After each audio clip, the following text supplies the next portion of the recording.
What's up, folks? It's your buddy Fatalroadie. We're going to be doing the recap of tonight's Raw. It was live at the Verizon Center in Washington, D.C. So I got to give a shout to Lewis and Kevin, two of my friends from high school who were at the event. Hope you all had a good time. We started off tonight with a recap of last week with what was going on with Roman Reigns, Samoa Joe, and Braun Strowman. Then Kurt Angle comes out, and it's funny as hell to see him embracing the "you suck" chants from the crowd. Kurt Angle is about to announce the match for Brock Lesnar's Universal title when Braun Strowman comes out. Braun Strowman says that he wants Brock Lesnar on his own. Then Samoa Joe comes out, says to Braun Strowman, "I don't fear you." Then Roman Reigns comes out and he starts flapping his gums about everything he's done. They're about to have a throwdown when Kurt Angle stops him and basically tells him that we're going to have a fatal four-way, which was kind of predicted between me and a couple people in the comments section of one of my other videos.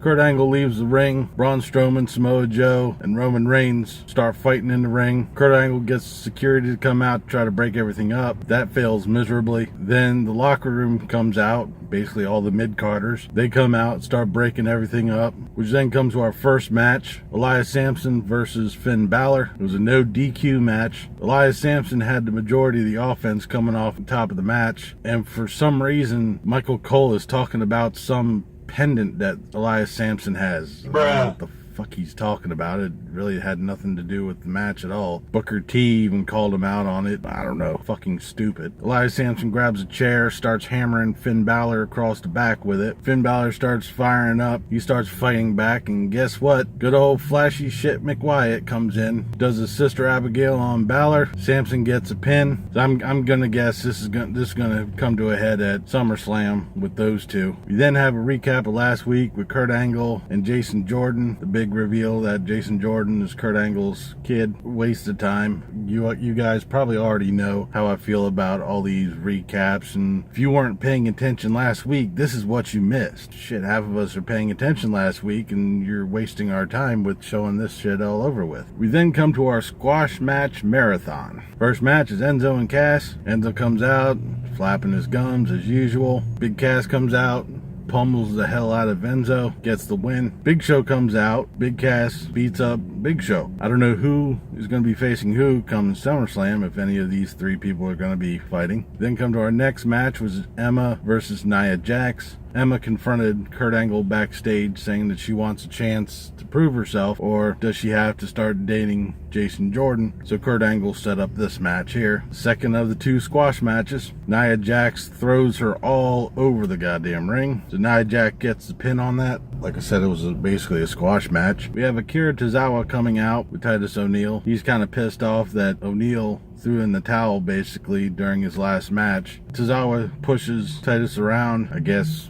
their business arrangement is now over, but he starts to call out Daivari. Neville's music hits. Neville comes out, starts talking some shit. They start fighting, and then Daivari comes in and lays out both of them. So this is another match I'm not sure where it's going. We then have a women's match, Bayley versus Sasha Banks. The winner is going to be facing Alexa Bliss at SmackDown for the women's title. Alexa Bliss is over at the commentary table. This was a decent match. I thought it was pretty good. Sasha Banks started off strong at the beginning of the match. I honestly thought that she was going to end up winning it. She got the frog splash on Bayley, went for the pin, and Bayley flipped it, got Sasha Banks on her back, and got the pin. So it's going to be Bayley versus Alexa Bliss at SummerSlam for the women's title. Then we have another squash match, Jason Jordan versus Kurt Hawkins. It really wasn't much in the way of a match. It was over just about as quick as it started. Jason Jordan got his win, kind of figured, being his debut match. There you have tag matches with the Revival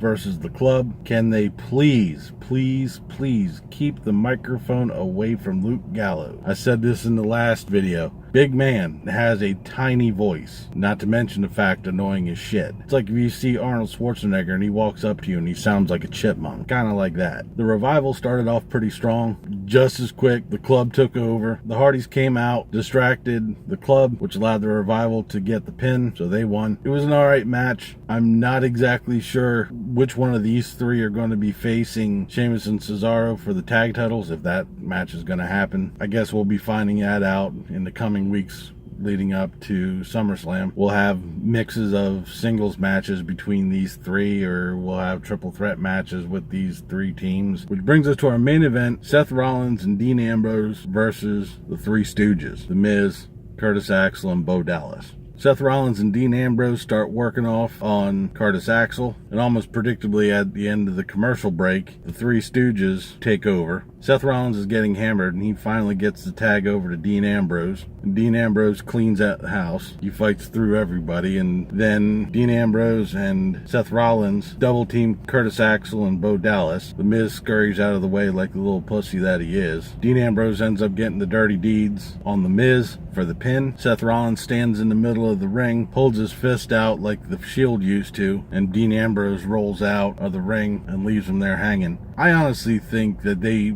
need to pull Roman Reigns from this nightmare of a match and put him in, have a Shield reunion, and then have a proper 3-on-3 match with the Three Stooges. It was an alright Raw. It was decent. We had 7 matches, albeit 3 of them were basically squash matches that were quicker than hell. They did drag quite a bit on with the recaps and all the interviews and stuff like that.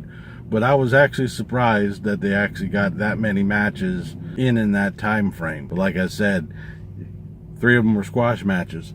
We could probably get 20 matches into 3 hours if all of them were squash matches. So I'm going to predict somewhere next week we're going to end up having some mix of those 3 tag teams, the Revival, the Club, and the Hardys. We're going to hear more about Braun Strowman, Samoa Joe, and Roman Reigns. And we're probably going to hear more of Dean Ambrose, Seth Rollins, and the Three Stooges. Which still, to this day, I will keep going. They need to kill that feud. The Dean Ambrose-Miz feud is so done with. It was old when it ended at SmackDown. They brought it back on Raw, and they're just, it's gone past digging it into the ground. I think we actually got that storyline on the other side of the earth by now. But that'll do it for tonight's Raw recap. I'll see you guys tomorrow for the SmackDown review. Leave a comment down below what you thought of tonight's Raw, or what you thought of this video. Don't forget to like, share, and subscribe. I've been Fatalroadie. You've been awesome. Thank you very much for watching, and remember, if it's too loud, you're too old.